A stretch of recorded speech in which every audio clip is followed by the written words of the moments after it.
Dr. Deborah K. Vanden Hoonaard, Ph.D., Professor of Gerontology, Canada Research Chair in Qualitative Research and Analysis at St. Thomas University.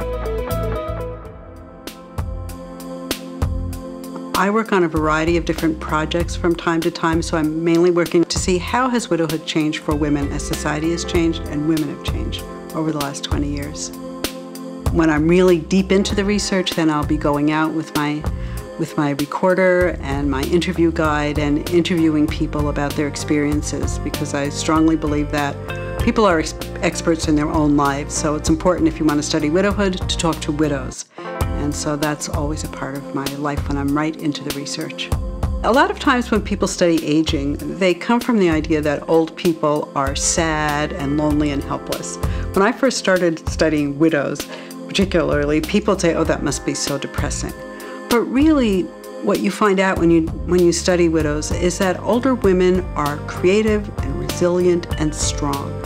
So I think seeing old people as human beings, as capable human beings, as widows, as widowers, whatever, is the most important thing, and not just a bunch of sick people that we have to be scared of. I've been really fortunate to have the time and the funding to look at experiences of aging from a sociological perspective and really doing in-depth qualitative studies. So once again, it's very important that older people are given a voice in research. Mostly people talk to doctors, experts about aging, but a lot of the way people experience aging, the experts don't know. They are the experts in their own lives.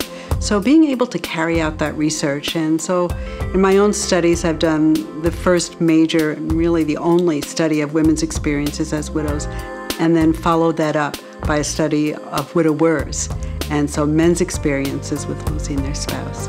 My focus is on aging, and so it's not narrowly on health, but certainly those things are very deeply connected.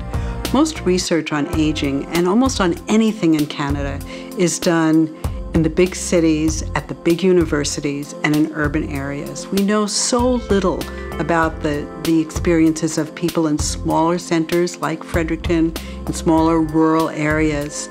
And it's very vital that policies are developed based on what's really happening here. When New Brunswickers apply for funding on the national stage, they're competing with people across the country.